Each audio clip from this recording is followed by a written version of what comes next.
الحمد لله وكفى وسلام عباده الذين اصطفى أما بعد فأعوذ بالله من الشيطان الرجيم بسم الله الرحمن الرحيم وذكر فإن الذكرى تنفع المؤمنين صدق اللہ العظیم۔ آج ہم بات کرتے ہیں امام کے اوصاف کے بارے میں کہ امام کے اندر کون کون سی صفت ہونی چاہیے۔ نمبر 1، اس شخص میں خود امامت کی خواہش نہ ہو، لیکن یہ اس صورت میں ہے کہ دوسرا آدمی اس منصب کو انجام دینے والا موجود ہو۔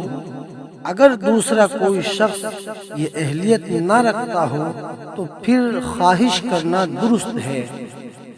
نمبر 2، جب اس سے افضل شخص امامت کے لیے موجود نہ ہو تو بھی خود آگے نہ بڑھے۔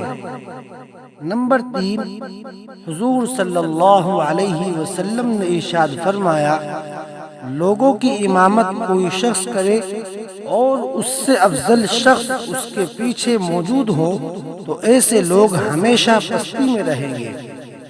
حضرت عمر رضی اللہ عنہ فرماتے ہیں کہ اگر میری گردن مار دی جائے تو میری نظر میں اس بات سے بہتر ہے کہ میں ایسی جماعت کی امامت کروں جس میں ابو بکر صدیق رضی اللہ عنہ موجود ہوں۔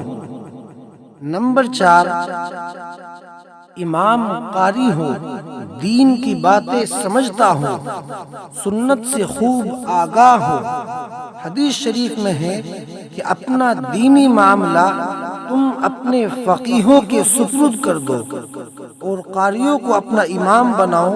ایک دوسری حدیث اس سلسلے میں ہے کہ رسول اللہ صلی اللہ علیہ وسلم نے فرمایا، تمہاری امامت وہ لوگ کریں جو تم میں بہتر ہوں، وہ اللہ کی بارگاہ میں تمہارے نمائندے ہیں۔ حضور صلی اللہ علیہ وسلم نے یہ تخصیص اس لیے فرمائی ہے کہ دیندار امام اور علم و فضل رکھنے والے لوگ اللہ کو جاننے اور اس سے ڈرنے والے ہوتے ہیں۔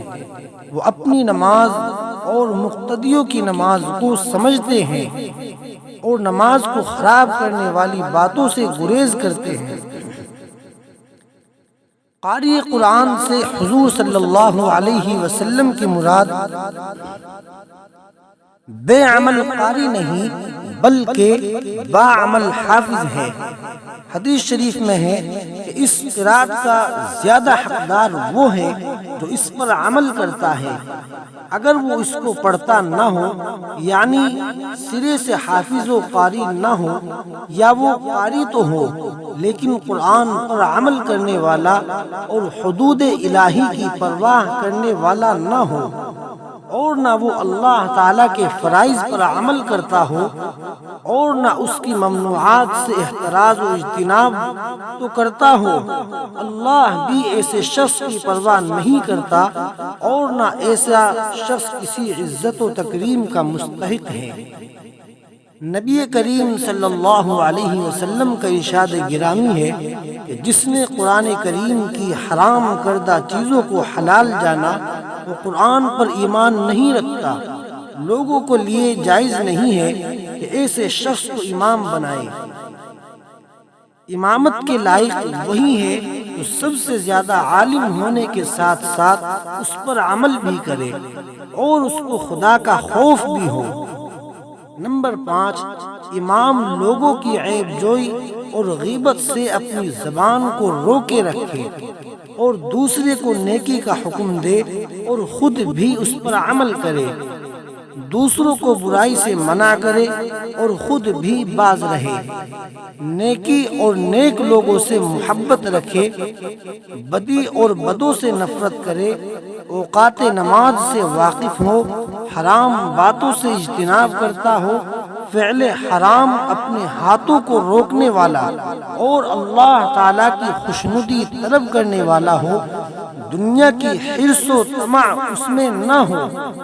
لوگ اگر اس پر نکتہ چینی کرے تو صبر کرے اور خدا کا شکر ادا کرے، برے کاموں سے آنکھوں کو بند رکھے، ہر کام حلم اور بردباری سے انجام دے، شرمگاہ دیکھنے سے اپنی آنکھیں بند رکھے، اگر کوئی جاہل اس کے ساتھ برائی سے پیش آئے تو برداشت کرے اور کہتے کہ اللہم سلاما، لوگ اس کی طرف سے امن و سلامتی پائے، لوگوں کو اس سے تکلیف نہ پہنچتی ہو، لیکن خود اپنے نفس کی طرف سے بے چین ہو، نفسانی خواہشات سے اپنی آزادی کا خواہاں ہو اور ان سے اپنے نفس کو رہا کرنے کی کوشش کرتا ہو، وہ ہمیشہ اس بات کو محسوس کرتا ہو کہ امامت جیسے عظیم المرتبت کام کو اس کے سپرد کر کے اس کی آزمائش کی گئی ہے۔